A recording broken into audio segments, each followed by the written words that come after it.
இந்திய பங்குச்சந்தை நம்ம பார்த்துட்டு இருக்கோம். தொடர்ந்து பயங்கர கரெக்ஷன்ஸ்ல இருக்கு. நேத்தும் சரி, இன்னைக்கும் சரி மார்க்கெட் வந்து டவுன்ல இருக்கிறத தான் பார்க்குறோம். ஸோ எப்படி இருக்கு சூழ்நிலை? ஒரு இன்வெஸ்டர் இத எப்படி எதிர்கொள்ளணும் சார்? அதாவது இந்த கரெக்ஷன் வந்து கொஞ்ச நாளாவே லாஸ்ட் ஒரு ஃபியூ மந்த்ஸாவே பார்த்துக்கிட்டு இருக்கோம்.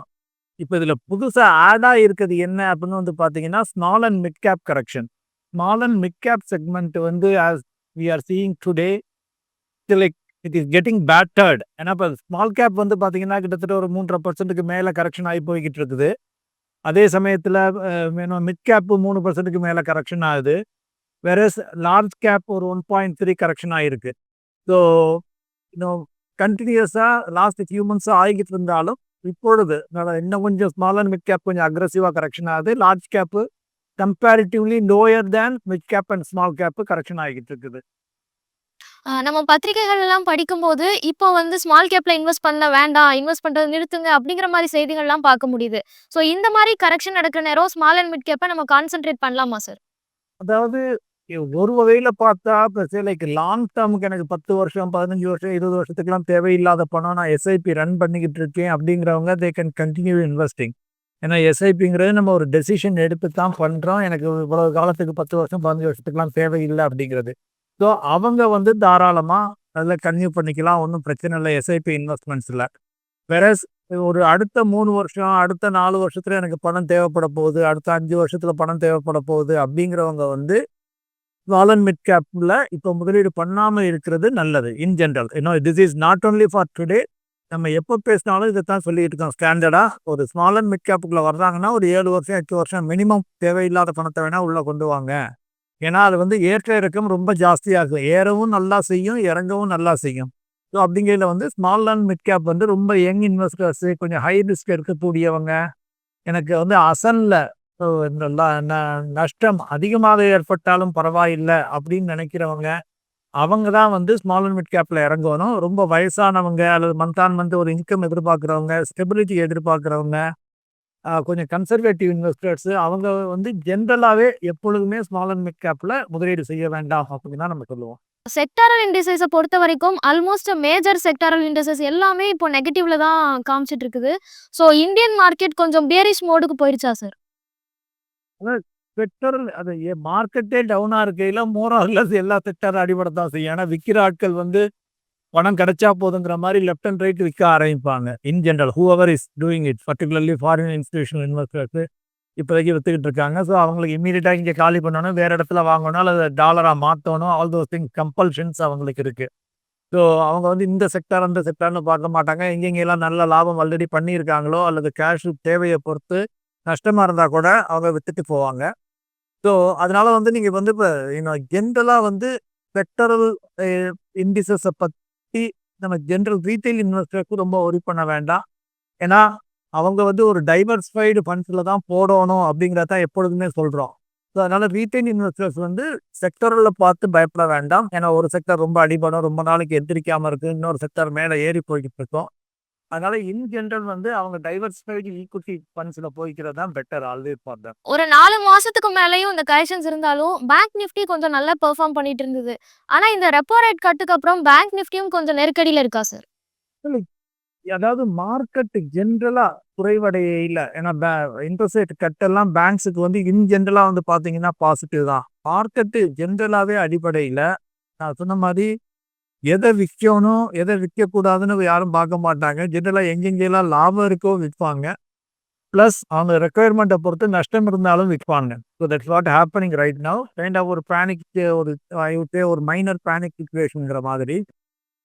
அது செகண்டா வந்து பார்த்தீங்கன்னா, ஸ்மால் அண்ட் மிட் கேப்பு, அந்த எஸ்எம்இ எக்ஸ்சேஞ்சு, இந்த ஸ்டாக்ஸ் எல்லாம் ரொம்ப ஹைலி வேல்யூடா வேற இருந்துச்சு. அது ரொம்ப நாளா போன வருஷத்துல நம்ம பார்த்துட்டு இருக்கோம். ஃபர்ஸ்ட் செபி வார்ன் பண்ணாங்க. அப்புறம் நெறைய ஃபண்ட் ஹவுஸஸ் வார்ன் பண்ணாங்க. அப்புறம் நெறைய சிஐஓஸ் ஃபண்ட் மேனேஜ்மென்ட்ல இருக்கக்கூடிய chief investment officer, fund manager எல்லாருமே சொல்லிக்கிட்டு தான் இருந்தாங்க. மார்க்கெட் ரொம்ப ஓவர் வேல்யூடா இருக்கு, ஓவர் வேல்யூடா இருக்கு. Particularly small and mid cap. Large cap கூட ஓரளவு ரீசனபிள் வேல்யூவேஷன்ல இருக்கு. Small and mid cap over வேல்யூடா இருக்குன்னு கவர்மெண்ட் சைட்ல இருந்து, ஃபண்ட் மேனேஜர் சைட்ல இருந்து எல்லாருமே சொல்லிக்கிட்டு தான் இருந்தாங்க. ஸோ அதுதான் வந்து இப்பொழுது நடந்து கொண்டிருக்கிறது. பட் லார்ஜ் கேப்பும் கரெக்ட்டா இருக்கு. அதுக்காக லார்ஜ் கேப் கரெக்ட் ஆகாம இல்ல. எல்லாமே ஒரு 10, 12% ஆவரேஜா கரெக்ட்டா இருக்கு. பட் ஆனா நீண்ட கால முதலீட்டாளர்கள் வந்து அச்சம் கொள்ள தேவையில்லை. அவங்க பயப்பட வேண்டாம். எஸ்ஐபி முதலீட்டாளர்கள் பயப்பட வேண்டாம். They can continue investing. Long term investors they can continue investing. Only இப்ப யாரு பேனிக் ஆக வேண்டியவங்க அப்படின்னா, ரொம்ப ஷார்ட் டெர்ம் ரிப்பேர்மெண்ட் இருந்து நான் ஃபண்ட்லேருந்து மூவ் பண்ணாம இருந்தேன் அப்படின்றவங்க வேணா இப்ப பேனிக் ஆகலாம். If at all. ஏன்னா ஜென்ரலா வந்து ஒரு ப்ராப்பர் பிளானிங் பண்ணி அவங்க இன்வெஸ்ட்மென்ட் பண்ணாங்கன்னா, ஒரு அட்வைசரோட உட்கார்ந்து பண்ணாங்கன்னா, நம்ம ரிக்வயர்மென்ட்க்கு முன்னால ஒரு 2 வருஷத்துக்கு முன்னாலே பணத்தை எல்லாம் எடுத்து கிராஜுவலா 1 இயர், 2 இயர்ஸ்க்கு அஹெடாவே பணத்தை எடுத்து ஒரு சேஃபான இன்வெஸ்ட்மென்ட் அல்ட்ரா ஷார்ட் லிக்விட் ஃபண்ட்ஸ்ல மூவ் பண்ணி தேவையும் போது அதுலேருந்து எடுத்துக்கங்க. That is the proper planning. But நிறைய இன்வெஸ்டர்ஸ் வந்து இப்போ லாஸ்ட் 3, 4 இயர்ஸ்ல இந்த சந்தை இறக்கத்தை பார்க்கவே இல்ல. இப்போ கோவிட்லேருந்து அவங்க பார்த்தது பூரா only up trend. So market இன்வெஸ்ட்மெண்ட்னா ரொம்ப ஈஸி அப்படின்னு எல்லாருமே நினைச்சிட்டாங்க. எல்லாருமே பணம் பண்ணலாம், சும்மா பணத்தை போட்டா ஏறிடும் அப்படிங்கிற அளவுக்கு மக்கள் வந்து ஒரு மனநிலை வந்துட்டாங்க. இந்த கரெக்ஷன் வந்து மோஸ்ட் நீடட் ஒன். அப்பதான் வந்து மக்களுக்கு வந்து இந்த இதுல உள்ள ரிஸ்க் எலிமெண்ட் எல்லாமே புரியும். So in a way it is good. It is healthier for the markets as well. ஏன்னா ஒரே மாதிரி மேலே ஏறிக்கிட்டே போச்சுன்னா மக்கள் எல்லாருமே இதில் பணத்தை போட்டால் ஈஸியாக பணம் பண்ணிடலாம் அப்படிங்கிற மாதிரி நினைக்க ஆரம்பிச்சிருவாங்க. So this is healthier correction தான் நான் சொல்லுவேன். எஸ்எம்இ ஸ்டாக்ஸ் பத்தி நம்ம பேசும்போது 2024ல லிஸ்ட் ஆன எஸ்எம்இ ஐபிஓஸ்ல கிட்டத்தட்ட பெரும்பான்மையான ஐபிஓஸ் வந்து 20% கீழ இருக்கு. அவங்களோட லிஸ்டிங் பிரைஸை விட கம்மியான பிரைஸ்ல வந்து ட்ரேட் ஆயிட்டு இருக்கு அப்படின்னு ஒரு டேட்டா கொடுத்துருக்காங்க.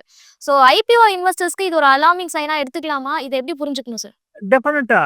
ஏன்னா பர்டிகுலரா வந்து இன்னும் நம்ம ஸ்மால் கேப் கூட இல்ல. அது கைண்ட் ஆஃப் மைக்ரோ கேப்பை விடவும் கீழே அந்த லெவல்ல போய் பேசுறோம்.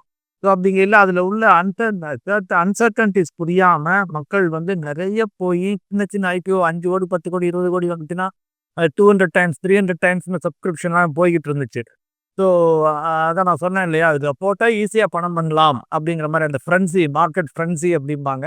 எல்லாருமே ரொம்ப கான்ஃபிடென்ட் ஆயிடுவாங்க. ரோட்ல நடக்கிற ஆட்கள் எல்லாருமே ஃபினான்ஷியல் எக்ஸ்பர்ட் ஆயிடுவாங்க, கான்ஃபிடென்ட் ஆயிடுவாங்க. அது மாதிரி தான் எஸ்எம்இ ஐபிஓவில் இன்வெஸ்ட்மெண்ட் பண்ணாங்க, ஸ்மால் கேப் ஐபிஓவில் இன்வெஸ்ட்மெண்ட் பண்ணாங்க. So this is in a way it is cautioning investors to be careful with their hard and money. அதனால ரொம்ப அவங்க வந்து ஒரு ஒரு ஒரு ரொம்ப காஷியஸ் அப்ரோச்சோட எல்லாமே ஈஸின்னு நினைச்சிக்காம இன்வெஸ்ட்மெண்ட்டுங்கிறது வந்து it has its own risk. Stock market related, equity mutual funds எல்லாமே வந்து every investment has its own risk. Real estate ஆகட்டும், கோல்டு ஆகட்டும், எல்லாமே வந்து அதோடைய ரிஸ்க் இருக்கு. மக்கள் ஒரு பரவலாக பிரித்து முதலீடு செஞ்சு அவங்க சேஃப்டி ஆஃப் கேபிட்டல் அதை ஒரு இம்பார்ட்டன்ஸாக யோசிச்சு கிராஜுவலாக முதலீடு செஞ்சாங்கன்னா தவறுகள் வந்து அதிகமாக நடக்க வாய்ப்பில்லை. இப்போ இந்த சமீப காலமா மார்க்கெட்ல ரொம்ப பயங்கரமா அடி வாங்கின ஒரு செக்டார்ஸ், இந்த செக்டார் வந்து ரொம்ப கஷ்டமா இருக்கு அப்படின்னா இதெல்லாம் இருக்கும் சார்? ஜென்ரலா என்னைய பொறுத்த வரைக்கும் எல்லா செக்டாரும் தான் அடிபட்டிருக்கு. நீங்க எந்த டெக்னாலஜி செக்டார் எடுத்தீங்கனாலும் அடிபட்டிருக்கு. So small cap, mid cap segment நல்லா அடிபட்டுருச்சு.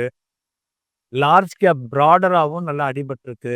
ஸோ இன் ஜென்ரல் வந்து பார்த்தீங்கன்னா மார்க்கெட் விழுகையில் வந்து நம்பர் ஆஃப் ஸ்டாக்ஸ் வந்து ப்ராட் மார்க்கெட்டே டவுனாக இருக்கையில் நம்பர் ஆஃப் ஸ்டாக்ஸ் வந்து அதுவுமே அதிகமாக தான் உங்களுக்கு டவுனாக இருக்கும். In a way small cap, mid cap segments எல்லாம் கொஞ்சம் அதிகமாக சிங்கிள் ஸ்டாக்ஸ் நீங்கள் எடுத்து பார்த்தீங்கன்னா 20%, 30% கரெக்ஷன்லாம் சாதாரணமாக இருக்குது. மார்க்கெட் 10-15% தான் ஆயிருந்தா கூட small and mid cap segment, இந்த எஸ்எம்இ செக்மெண்ட்டு இதுலாம் வந்து பார்த்தீங்கன்னா நிறையவே கரெக்ஷன் வந்திருக்கு. செபியும் கொஞ்ச நாளாகவே வார்ன் பண்ணிக்கிட்டு தான், கிட்டத்தட்ட லாஸ்ட் 1 இயராகவே செபியும் வார்ன் பண்ணிக்கிட்டு தான் இருந்தாங்க.